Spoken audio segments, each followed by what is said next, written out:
আজ তোমাদের সমুদ্র শোধ করাবো। তো পৃথিবীতে 5টা মহাসমুদ্র আছে, তাই তো? সব থেকে বড়টা প্রশান্ত মহাসাগর। দেখো, এই পৃথিবী ম্যাপের একদম ডান দিকে এটাও প্রশান্ত মহাসাগর, আবার দেখো এই বাঁ দিকে এটা প্রশান্ত মহাসাগর। আসলে পৃথিবীটা তো গোল, সে কারণে মানচিত্রে যখন করছি তখন সেটা দ্বিমাত্রিক, সেই জন্য এদিকটাও করছে এদিকটাও করছে, এরকম গোল করলে তখন একটা অংশই পড়বে। তো 5টা মহাসাগরের মধ্যে ওপরটা সুমেরু সাগর, নিচেরটা কুমেরু মহাসাগর, ঠিক আছে? এটা প্রশান্ত মহাসাগর, আটলান্টিক মহাসাগর, ভারত মহাসাগর।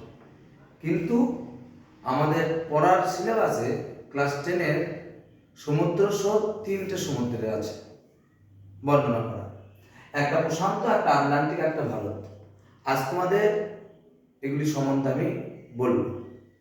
তো উত্তর আমেরিকা মহাদেশ, দক্ষিণ আমেরিকা মহাদেশ তার পূর্ব দিকে, এবং আফ্রিকা এবং ইউরোপ মহাদেশের পশ্চিম দিকে এটা গ্রিনল্যান্ড, আর নিচে এটা আন্টার্কটিকা, তার উপরের অংশে এই যে সাগরটা মহাসাগর, এটা হচ্ছে আটলান্টিক মহাসাগর।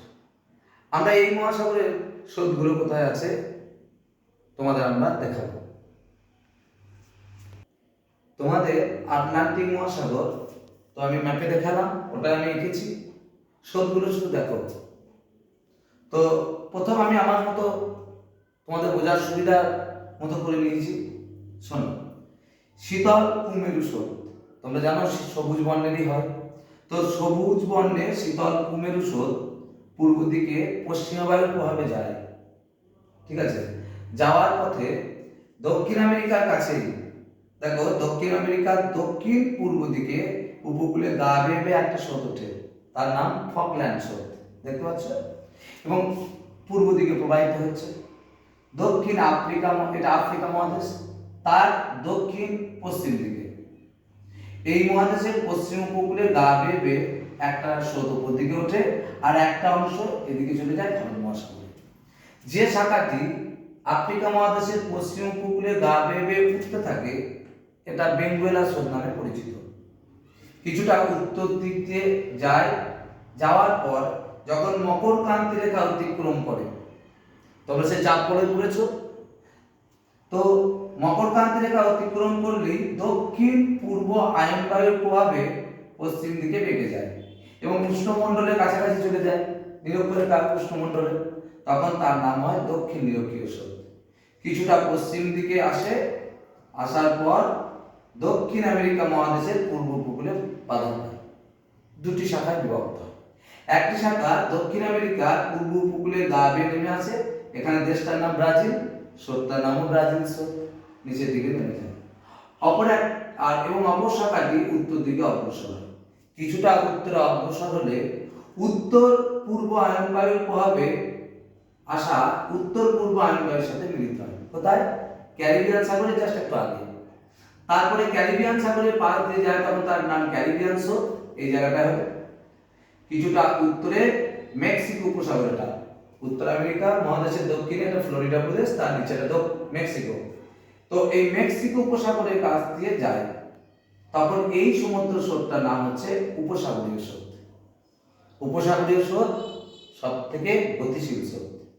কিছুটা যাওয়ার পর এটা আবার 3টে শাখায় বিভক্ত হয়। একটি শাখা ইউরোপের পশ্চিম উপকূলে, দেখো এটা ইউরোপ মহাদেশ, তার পশ্চিম উপকূল, এদিকে ইংল্যান্ড, এখানে তো পর্তুগাল আছে, এই উপকূলে বাধা পেয়ে দক্ষিণ দিকে নেমে আসে, সেই স্রোতটার নাম ক্যানারি স্রোত, ঠিক আছে?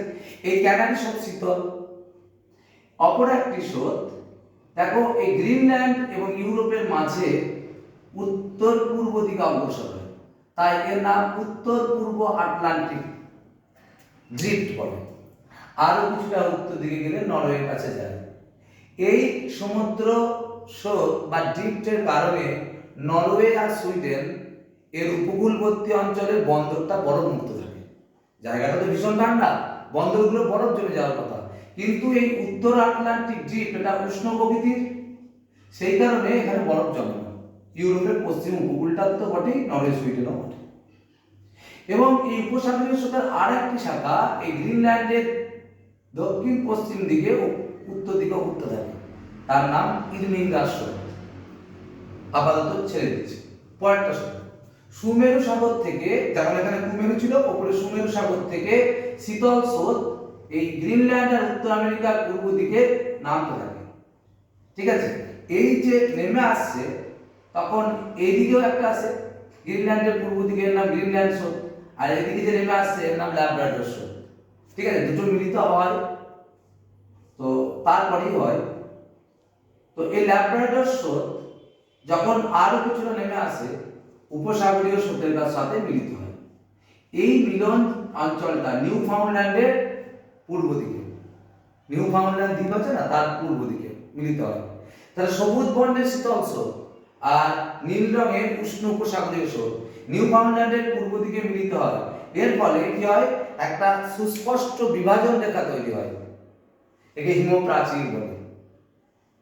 এখানটায় আবার মগ্নজলারও সৃষ্টি হয়েছে, তাই তো? এখানটা শীতল স্রোতের ল্যাব্রাডর স্রোতের সাথে বড় বড় হিমশৈলগুলো ভাসতে ভাসতে আসে, যে এখানটা এসে উষ্ণ স্রোতের সংস্পর্শে এলে গলে যায়, দিয়ে সমুদ্রের তলদেশে নুড়িবালি সঞ্চিত হয় এবং মগ্নজলা সৃষ্টি হয়েছে। ঠিক আছে, তোমাদের পরীক্ষাতে যে কোনো একটা সমুদ্র স্রোতের হয়তো নাম পড়বে, তো মোটামুটি চিনতে পারলে কুমেরু স্রোত, এটা যে বেঙ্গুইলা স্রোত, দক্ষিণ ইউরোপীয়, ব্রাজিল, ফকল্যান্ড, এটা উত্তর ইউরোপীয় আর এটা ক্যারিবিয়ান, আর উপর থেকে আসছে এটা ল্যাব্রাডর, আবার এই উপর থেকে আসছে এর নাম হচ্ছে গ্রিনল্যান্ড স্রোত। কি নাম? পূর্ব গ্রিনল্যান্ড আছে না, এটা গ্রিনল্যান্ড স্রোত। আর এই এখান থেকে উঠছে এটা ইরমিঙ্গার। এখান থেকে কি কি স্রোত আসে শোনো, একটা হচ্ছে পৃথিবীর সব থেকে বড় স্রোত, তো কুমেরু স্রোত, দ্রুততম স্রোত উপসাগরীয়, আর নরওয়ে সুইডেনের বন্দর বড় মুক্ত রাখে উত্তর আটলান্টিক ড্রিফট। তুমি বলো ড্রিফট আবার কি? ড্রিফট হচ্ছে সমুদ্রের জলের গতি যদি খুব কম হয় তখন তাকে বলে ড্রিফট, মাঝারি হলে স্রোত, আর যদি গতি একটু বেশি হয় তাকে বলা হয় প্রবাহ। এই উপসাগরীয়টা হচ্ছে প্রবাহ। এখন দেখো এর মাঝে একটা বিষয় আছে, মূলত বায়ু প্রবাহের কারণেই এই উপসাগরীয় স্রোত, এদিকে ক্যানারি স্রোত আর এই উত্তর নিরক্ষীয় স্রোত, এর মিলনের ফলে একটা চক্রাকার জলাবদ্ধের সৃষ্টি হয়। এই জলাবদ্ধটা কি বলা হয়? জায়র। পৃথিবীতে 5টা জায়র আছে। তো যা হোক, এই আটলান্টিক মহাসাগর নিরক্ষরেখাটা, এর উপরে উত্তর আটলান্টিক, এখানে জায়র সৃষ্টি হয়েছে। এই জায়রের মাঝের জায়গাটাতে স্রোতের প্রবাহ থাকে না। এখানে দেখো প্রচুর আগাছা, এখানটা দেখো এই জায়গাটায় আগাছা ইত্যাদিও জন্মায়, তাই এই জায়গাটাকে বলা হয় শৈবাল সাগর। এটা একটা। আর উত্তর নিরক্ষীয়, দক্ষিণ নিরক্ষীয় স্রোত সৃষ্টি হয়েছে আয়ন বায়ুর জন্য। উত্তর নিরক্ষীয় উত্তর পূর্ব আয়ন বায়ু, আর দক্ষিণ নিরক্ষীয় দক্ষিণ পূর্ব আয়ন বায়ু। এই হচ্ছে আটলান্টিক মহাসাগর।